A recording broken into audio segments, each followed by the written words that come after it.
My mother died because my wife never provided her with decent meals. You're the worst wife, Sarah. Just get out. My husband shouted these words in front of the entire family. What a despicable man, trying to corner me mentally even at a time like this. As I clenched my fists in anger, the next moment, all the relatives stood up from their seats. Then everyone bowed to me and silently left the room. Why? A certain person spoke to my surprised and flustered husband. My name is Sarah, a 40-year-old housewife. I've been married to my husband James for 5 years. We met at a group blind date. At that time, I was struggling to find a partner, so I attended the blind date when a friend invited me. James was the center of attention among the men, engaging in various conversations and making everyone laugh when he spoke. I was attracted to his cheerful personality. Then, when we changed seats and ended up next to each other, we discovered that we both really loved coffee, and we decided to go to a cafe together, which led us to meeting one-on-one. That was the beginning of him inviting me out for meals and cafe visits, and we started dating and eventually became a couple. I had so much fun spending time with them, and I became increasingly attracted to him. About a year after we started dating, he proposed to me and we decided to get married. I want you to be a housewife once we're married. I quit my job at the company I was working for and became a full-time housewife, just as he requested. Since then, I've been working hard on housework to support James. But soon after getting married, I began to regret it, as he turned out to be quite the chauvinist. Hey, the ironing on my dress shirt isn't good enough. He said that, but looking at the shirt on the hanger, I honestly couldn't tell what was wrong with it. But since he said to redo it, I hurriedly re-ironed it while he ate breakfast. As I finished and hung it on the hanger, he left his dirty dishes and went to the bathroom. I was quite surprised by his behavior at this point. It was because he was a completely different person from the kind man he was before we got married. Well, I'm off. Have a good day. After seeing my husband off to work, I would always feel completely drained. Being together felt suffocating. Is this okay for newlyweds? I was soon overwhelmed with such anxiety after getting married. But still, I thought I should at least try married life for a year. I might have my own shortcomings as well. With that in mind, I tried to improve what I could. But James' attitude remained the same. You really are a useless wife. Why can't you do what I tell you? He relentlessly berated me like that. Despite it all, I continued with our married life for at least a year. One of the reasons I couldn't bring myself to divorce was my mother-in-law, Emma. Thank you, Sarah, for always helping out. It's such a relief having you here. Oh, don't mention it. Please don't hesitate to ask for anything. Feel free to tell me anything. Emma lived near us, and she had been living alone since her husband passed away. But recently, she had been struggling with housework because of her bad legs. So during the day, I would go to her house and help out as much as I could. From the very beginning of our marriage, she had been very kind to me, treating me like her own daughter. Our only child is James. We really wanted a daughter, too. That's why I'm so happy to have such a wonderful girl like you, Sarah, as my daughter-in-law. Oh, Emma. Having been told such things by her, it was difficult for me to talk to her about James' chauvinistic behavior, and I couldn't bring myself to divorce him, fearing it would make her sad. Amidst all this, something happened that made it even harder for me to divorce. What? Your mom was taken to the hospital? Yeah, so please go see her in the hospital. James told me that, and I rushed to the hospital. When I entered the hospital room, I saw her lying on the bed. "Aw, Sarah, you came." "Emma, are you alright? I'm sorry for making you worry. She had collapsed from a stroke while shopping and had been taken to the hospital by ambulance. I guess I'm getting old. You never know what might happen. She said this with a worried expression.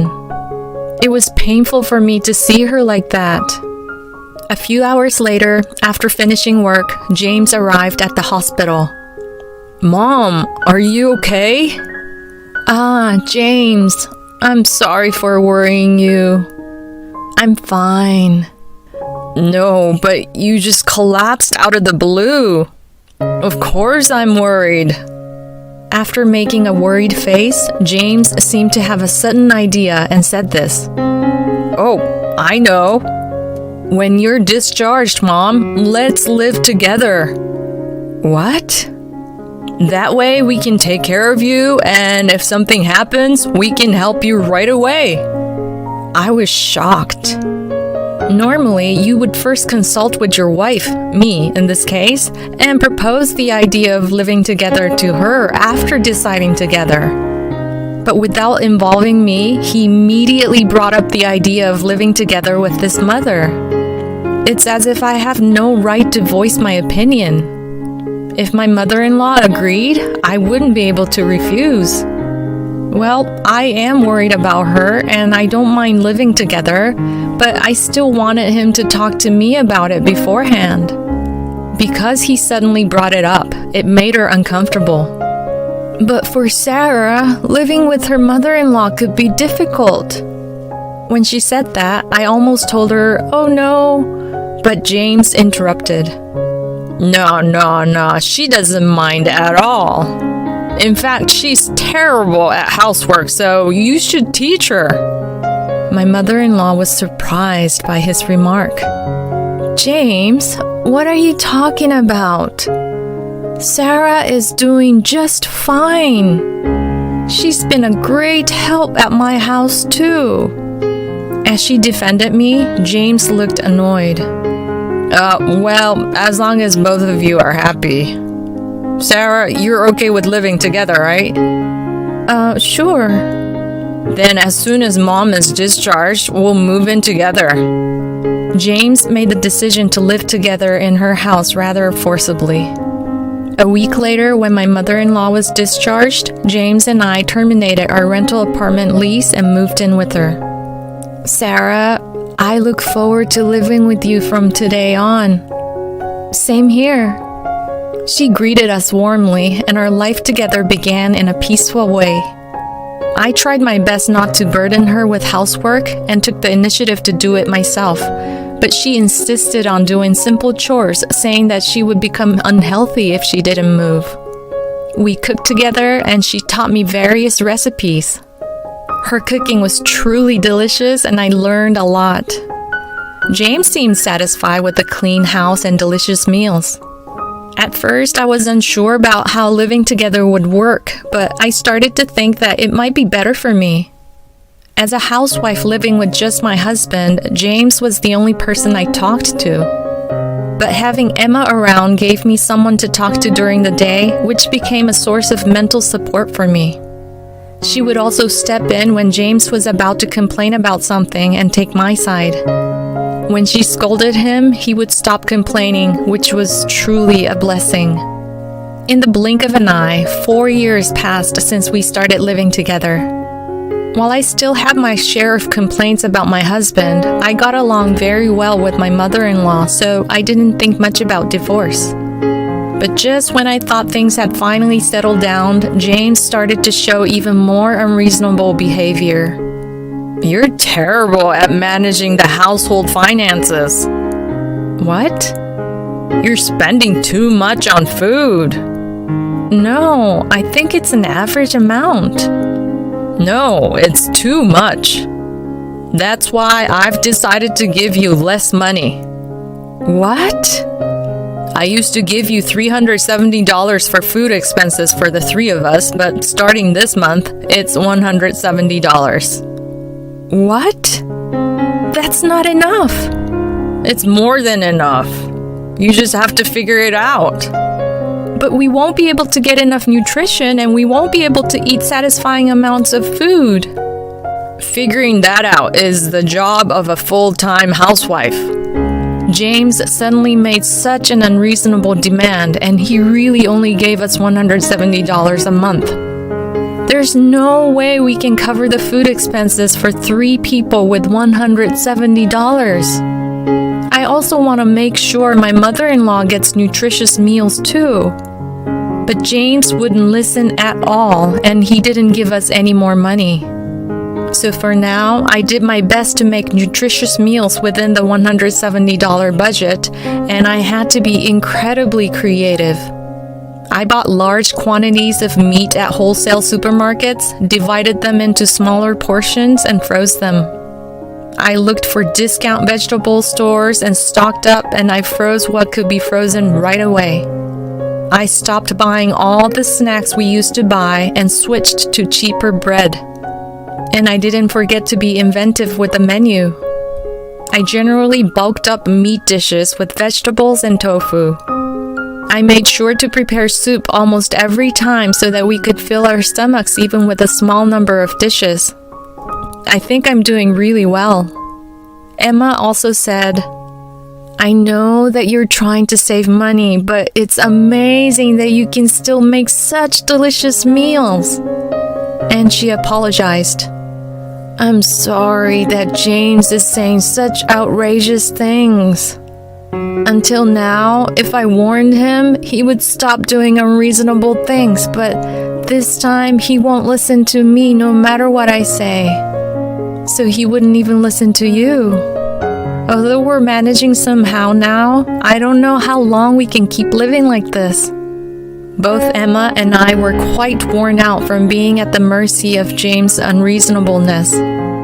And then my husband made another unbelievable remark. "It looks like you can live comfortably with just $170. So let's make it $55 starting this month." What? Are you out of your mind? That's impossible. Oh, you haven't changed at all. It's not about whether you can or can't. It's about doing it.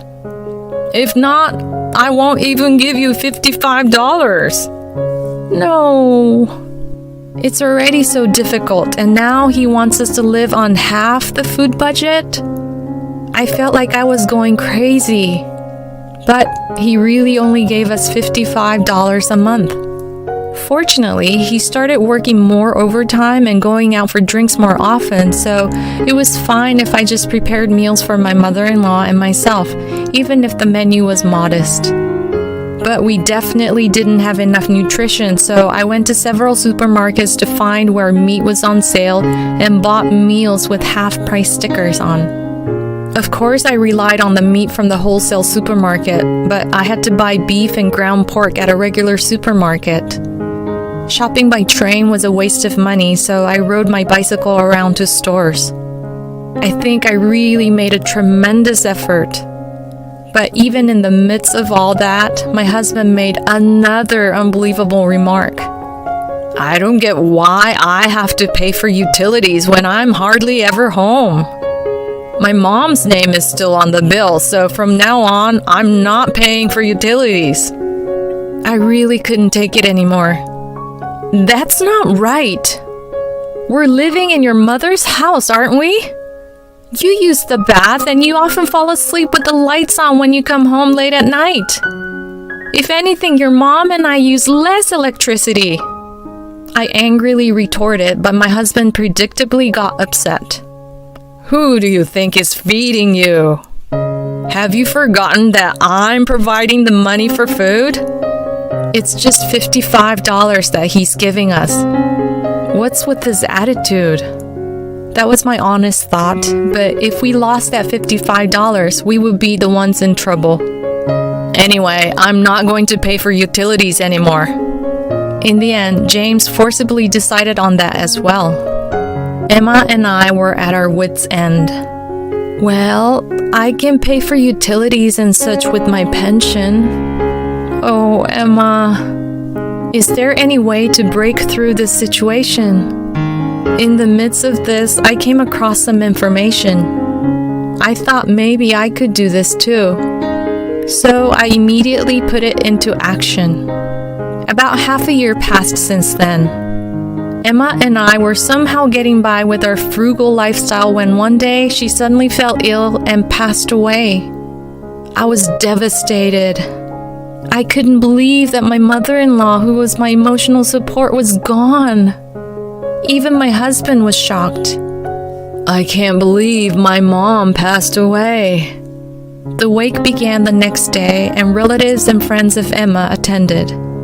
But at this wake, James caused an unbelievable incident. It was about the food served at the wake.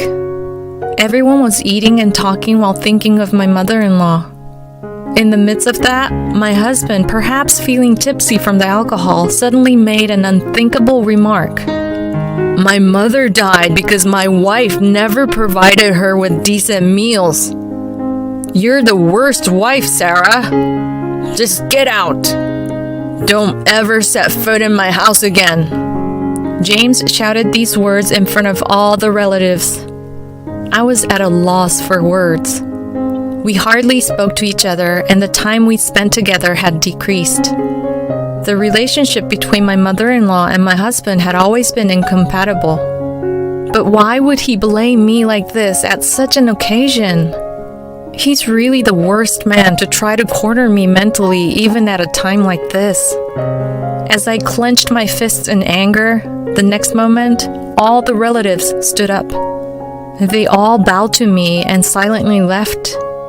I was surprised. During the wake, all the relatives had left. James looked with wide eyes as the relatives left. Why? Then a certain person spoke to my surprised and flustered husband. James, all the relatives know what you've been doing up to now. What? Who are you? I'm a lawyer who was commissioned by your mother. A lawyer? What do you want?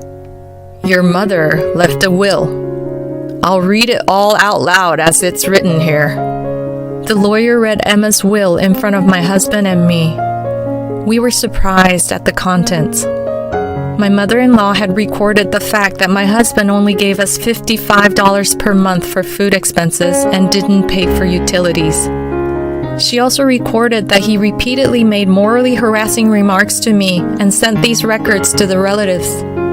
The relatives, knowing everything, had left in disgust after hearing my husband's words. And my mother-in-law had even more shocking news for me. The will continued, and it mentioned his affair. It seemed that my mother-in-law had hired a private detective to investigate. The lawyer who had received the investigation results from Emma showed them to us. There were photos of James entering a hotel with his mistress, looking affectionate. My husband turned pale upon seeing the photos. You want to tell me what this is all about? No, this is, it's not what it looks like. What is it then? You were having an affair. Well, that's, James was extremely flustered. He desperately tried to make excuses, but there was no escape with so much evidence. It seemed that James was having an affair with a junior at work. The reason he had reduced the money he gave to us was that he wanted to save money to enjoy his time with his mistress even more. Unbelievable. We're getting a divorce. You be paying me compensation. I'll also claim compensation for the moral harassment, not just the affair. No. James cried and apologized, but I absolutely did not want to forgive him. You even made the relatives leave. You're really hopeless. Don't you dare attend the funeral tomorrow. If you're there, we won't be able to properly send off your mom. Why don't you go back to your mistress now and discuss how to pay the compensation? When I said that, my husband left the scene with a frightened look. The next day, knowing that my husband wouldn't be attending, the relatives came to my mother-in-law's funeral feeling relieved. We all said our goodbyes together. After that, I divorced my husband and claimed compensation from his mistress. James had to pay a total of $53,000 for moral harassment and the affair, while the mistress had to pay $37,000. The affair became known at their workplace, and the mistress couldn't bear the cold stares and resigned. As long as her parents paid the compensation on her behalf, I didn't care if she quit her job or not. Since my ex-husband had to pay more compensation than his mistress and had no savings, he couldn't quit his job and had to work with a heavy burden on his shoulders. By the way, when my ex-husband started to withhold money unreasonably, I had actually gotten information about a side job and started doing it. Thanks to working diligently, by the time I divorced my ex, I was earning about $900 per month. So now I'm thinking of working part-time while continuing my side job to earn enough income to live on my own. In any case, it was a relief that we were able to hold my mother-in-law's funeral properly and also punish my ex-husband. From now on, I plan to forget about my terrible ex-husband and start a new life. Thank you for watching until the end.